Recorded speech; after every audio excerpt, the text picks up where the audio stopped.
Hello everyone, welcome to the final demonstration of our prototype. As a reminder of our project, Cancer Care Ontario currently sends out 3 types of letters through the mail.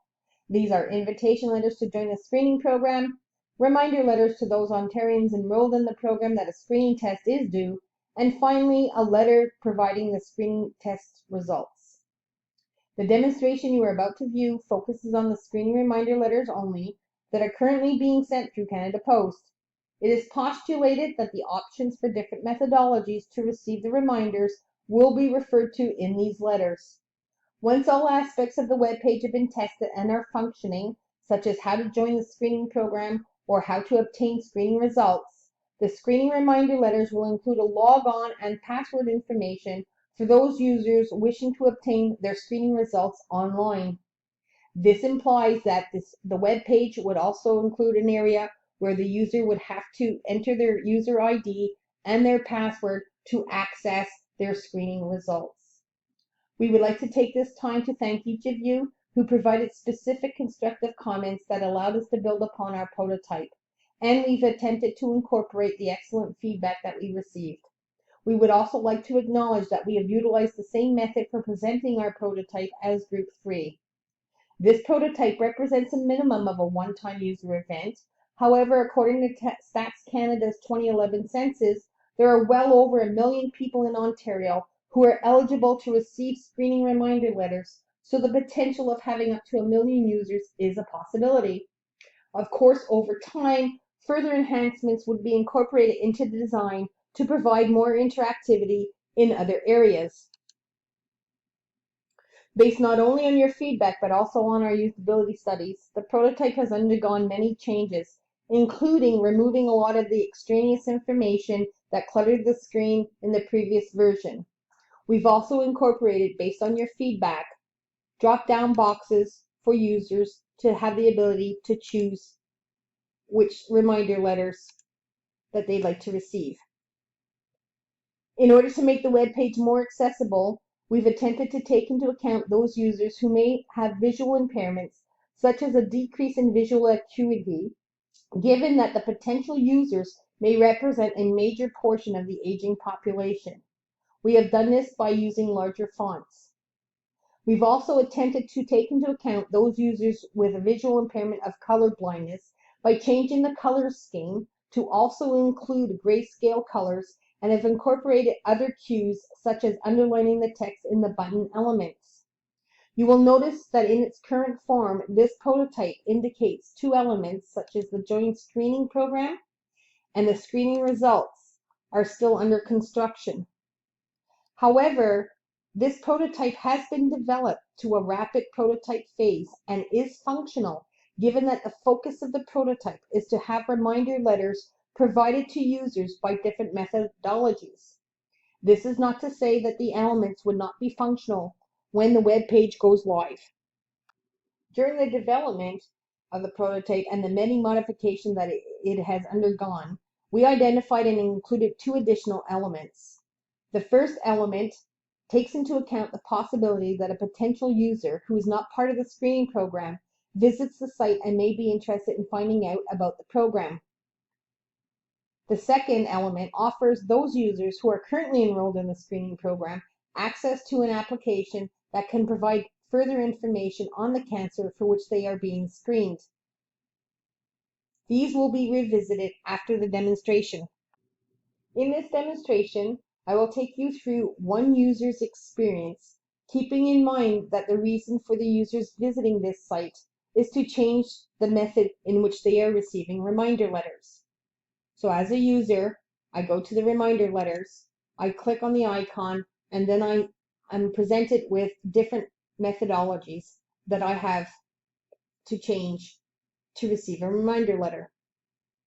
In this case, I want to change my reminder letters to receiving them by email, but accidentally I click on text, and based on your feedback, we have an option to get back to the main menu. So I've chosen to receive my reminder letter by email.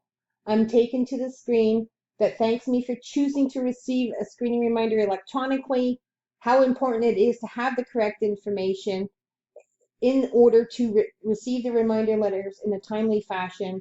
And if I would take 2 minutes to complete the form by clicking or tapping on the form button below.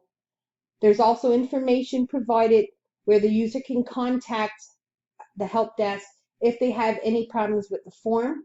There's also a disclaimer indicating that they can withdraw their consent at any time by either going to an update information form or by contacting Cancer Care Ontario directly. So then the user would click on the form button and the Cancer Care Ontario screening program form would pop up. The date on the form is November 27, 2016, and because this is for the users enrolled, they can indicate for which program they are being screened, and if they choose the wrong one, they can deselect and choose the correct one. In this case, the user is being screened for breast cancer. They can then choose their method, and it's by email. Then there's some demographics that they can fill in. And if the user doesn't like any of the 4 choices available, they can click other and then complete their choice in the other box. Then the user just continues to fill in the form. Everything else is obvious. I'm not going to take the time to do that. The province of Ontario is a standard on the form and doesn't change. And because the user is indicated to receive by email, they've been directed to enter their email address, and they so do. Then they continue on and they have to consent to Cancer Care Ontario sending them the screening reminder, and in this case it's by email. This is an area where they can withdraw their consent, keeping in mind that this is a standard form, that no matter which method they choose, this form will pop up. There's the information that CCO provides about the release of health information, and then there's a flashing box that hopefully catches the user's eye that asks them to take a moment before hitting the submit form button to verify that all the information that they've provided is correct. Then the user continues and then hits the form, submit the form, which then takes the user to this screen, confirming that they've successfully submitted the form to receive their screening reminder electronically. There's also information if they have any questions where they can contact CCO directly, and then they're thanked for choosing to receive the reminder letter. This is the end of the user experience. They would either close the website or go to a different one, but for all intents and purposes for this demonstration, we envision that eventually the user receives a message indicating that they have new email, and then the email simply indicates that it's a reminder from Cancer Care Ontario that it's now time to make a breast screening appointment, which can be done through the physician's office or by contacting the Ontario Breast Screening Program directly. So we are now back at the screening program main menu, and as a user, or a new user, I could choose a methodology. However, in this scenario, I think it's important to note that I'm coming back as a previous user who's entered information and is receiving their reminders by email, and that I've moved and I want to update my contact information. Again, they're brought to this screen, the same information is covered, and then the person enters the form, clicks on the form button. Again, the user is brought to the same form. The only difference is that this form is now dated May 22nd, 2017, as time has passed, and the user has moved and wants to change their address. This form has a logic built into it in the form of drop-down menus to ensure that typos and duplicate entries are avoided. It also uses the email and a cell phone number in a two-way authentication. In another rendition of this form, when the user enters their name, address, email, or phone number, a logic check will be built into the system that will acknowledge that the user is indeed in the system.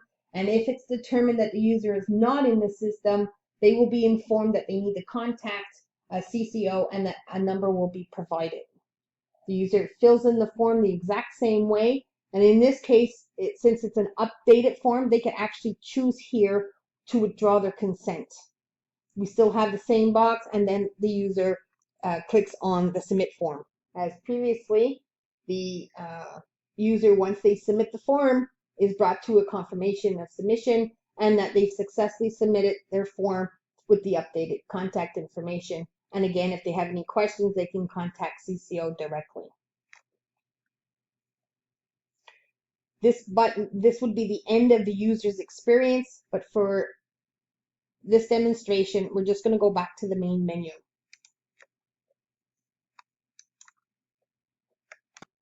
So back at the main menu, just to let you know that each of these selections are working.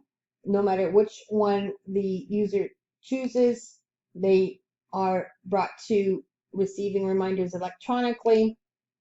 If they choose to continue to receive by mail, it's still the same. We've tried to keep everything consistent with the exception of where they are in the web page. And back to if a visitor is the first time visiting this web page and is not part of the cancer screening program and they want to learn more, they would click on the Learn More button, which then would take them to a YouTube that explains the Cancer Care Ontario's cancer screening letter campaign. Ideally, in another version, that video would be embedded into the web page itself and not have a link. But for lack of tools, we've just made a link. If the user is part of the screening program and wants to download the app, then they could go down to and click the button. It takes them to this screen that tells them that yes, indeed, they have chosen to download the information. But to confirm this, they would have to click on the button. And if they have any troubles, a contact information is provided. So the user would click on this. Ideally, then the CCO app would go onto the user's device, and then they would have access to this page. If they're interested in finding out information about the screening program, for example, breast, they would click on the icon, and then this would take them to the Cancer Care Ontario's breast screening page that provides further information. The same thing would happen with colorectal and cervical. Other related resources are provided and takes the user to the cancer prevention and care page where the user can scroll down and obtain some more information. They can also be part of the Cancer IQ. Since they were taken away from the web page, there is the option of returning back to the web page. Ideally, if we had another opportunity to provide a different rendering of this prototype, we envision the inclusion of a more interactive one for those who may be illiterate or completely blind by perhaps incorporating a functionality of a two-way verbal interaction where choices would be read out loud and the users would have the ability to verbally indicate their choices. We would like to take this opportunity to thank you once again for your kind attention and welcome any constructive comments in detailing how we could improve in our prototype.